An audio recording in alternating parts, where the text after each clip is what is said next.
Hello students, my name is Jaya Prasad. I belong to Lucknow. I have 9 year experience in IIT JEE field and mains and advance clear.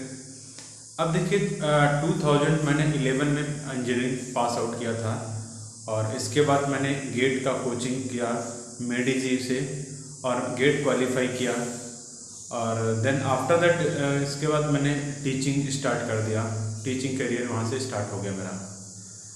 अब तक मेरा 9 year experience है और 9 साल से जब मैं पढ़ा रहा हूँ तो मैंने एक ऑब्जर्वेशन आया मेरे अंदर। बहुत सारे मैंने इंस्टीट्यूट में पढ़ाया और बहुत सारे मतलब स्कूल प्रोजेक्ट में पढ़ाया, तो यहाँ से एक ऑब्जर्वेशन ये आया कि स्टूडेंट यहाँ पे देखिए बहुत आफ्टर 10th के बाद बहुत सारा प्रॉब्लम फेस करता है।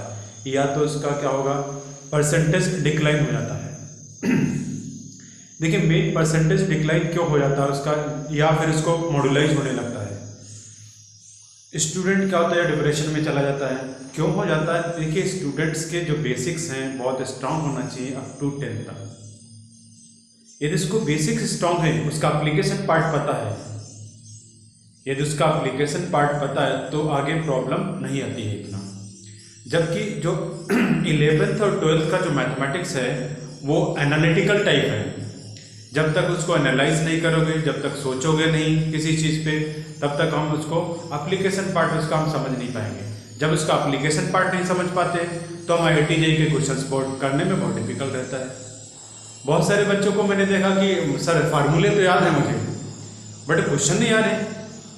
देखिए फार्मूलों से हमें फार्मूले तो यहाँ पे फंडामेंटल क्लियर होना चाहिए, बट फार्मूले याद है तो सिर्फ क्वेश्चन नहीं होगा। जब तक उसको एनालाइज नहीं करोगे कहाँ से क्वेश्चन ट्विस्ट हो सकता, कहाँ से क्वेश्चन मतलब आउट ट्विस्ट हो सकता, कहाँ से क्वेश्चन मतलब चेंज हो सकता है। तो इस टाइप के जो बहुत सारे फैक्टर्स हैं, ऐसे छोटे छोटे फैक्टर्स हैं, उनको हमको जानना बहुत ज़रूरी है। तो हम इस टाइप की प्रॉब्लम्स को हम ज़्यादातर डिस्कस किया करेंगे इस यूट्यूब चैनल में। तो देखिए मेनली हमारे पास जो फंडामेंटल्स क्लियर हैं, बेसिक फंडामेंटल्स और उसके एप्लीकेशन पार्ट क्लियर हैं, तो IIT मेंस के क्वेश्चन हो चाहे एडवांस के क्वेश्चंस हो वो मैं आप लोग सॉल्व कर सकते हो। क्लियर? अब मान लेते हैं जिससे फंडामेंटल किसी को क्लियर नहीं है, बस सिर्फ रट्टाफिकेशन चलता है। कुछ बच्चों का रट्टाफिकेशन चलता है, फार्मूले याद कर लिया हो गया, बट उससे क्वेश्चन नहीं होगा। उससे क्या होगा, क्वेश्चन कभी सॉल्व नहीं होगा, सिर्फ फार्मूले याद करा याद रह जाएगा। तो जब तक हम उसको एनालाइज करके थिंकिंग उसको डेवलप नहीं करेंगे, हम क्वेश्चंस कहाँ से ट्विस्ट हो सकेगा कहाँ से ट्विस्ट नहीं होगा, तब तक हम उस पर वर्कआउट नहीं कर सकते हैं। तो हम देखिए मेनली जो IIT एडवांस की बात करूँ मैं और मेंस की बात करूँ, तो IIT एडवांस के लिए हमें क्या, हर एक चैप्टर मिनिमम लेवल कवर होना चाहिए, बेसिक्स लेवल कवर होना चाहिए हर एक चैप्टर। ऐसा नहीं कि ये चैप्टर ट्रिग्नोमेट्री छोड़ दिया है, कोऑर्डिनेट ज्योमेट्री छोड़ दिया है, कैलकुलस छोड़ दिया, ऐसा नहीं हो सकता। क्योंकि जब एडवांस के क्वेश्चन आते हैं तो इसको क्वेश्चन क्या आते हैं, मर्ज करके क्वेश्चन आते हैं।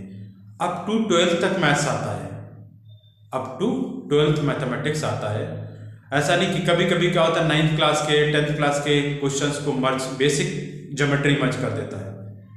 तो वो थिंकिंग डेवलप होना चाहिए, वो थिंकिंग थॉट, वहाँ से थिंकिंग सोचना स्टार्ट कर दो कि उसका मान लेते ज्योमेट्री का क्वेश्चन है, तो ज्योमेट्री में कभी कभी क्या होता है मतलब बेसिक ज्योमेट्री से क्वेश्चन आसानी से हो जाता है, और बेसिक ज्योमेट्री जब क्वेश्चन लगाएंगे और फार्मूला यदि आपने याद किया तो फार्मूला से कुछ नहीं होता, फार्मूला लर्न करा कर ही रह जाएगा, बट उसका फार्मूला का कोई एप्लीकेशन पार्ट नहीं है। क्लियर? फार्मूला तो एक बेसिक फंडामेंटल में आ जाएगा।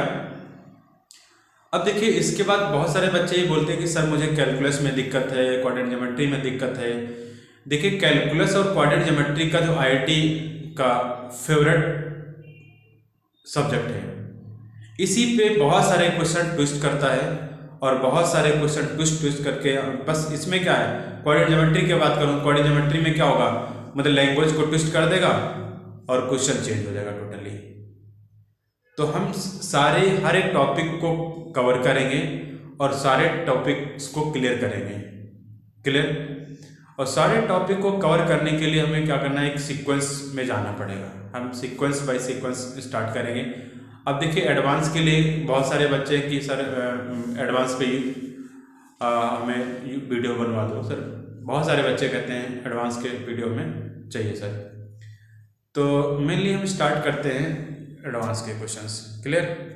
और जब हमारा पास जब फंडामेंटल्स क्लियर होंगे तो बेसिक फंडामेंटल से हम एडवांस के क्वेश्चन भी कर सकते हैं। ऐसा नहीं कि बहुत बड़ा एडवांस का क्वेश्चन बहुत डिफिकल्ट आता है, बट छोटे छोटे वेराइटी ऑफ कंसेप्ट, जब एडवांस के क्वेश्चन बनते हैं तो वेराइटी ऑफ कंसेप्ट और वेराइटी ऑफ चैप्टर्स को इंक्लूड किया जाता है। उसको देखते हुए क्वेश्चन को डिजाइन किया जाता है।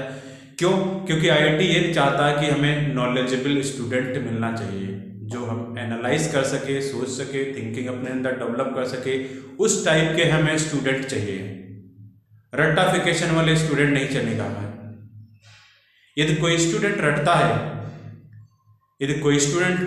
रटता है तो मान लेते हैं आईआईटी जेईई में पास भी हो गया भाई, कंसेप्ट मतलब क्वालिफाई कर ले गया, फिर आईआईटी जेईई में अच्छी रैंक आ गई, तो वहाँ पे जाके फिर उसको प्रॉब्लम्स फेस करना पड़ता है।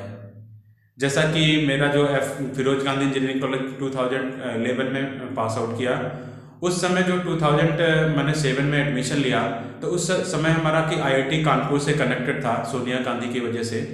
तो आईआईटी कानपुर में मुझे बहुत सारे मतलब 2-3 बार अपॉर्चुनिटी मिला और उनके लेक्चर्स सुनने को मिला।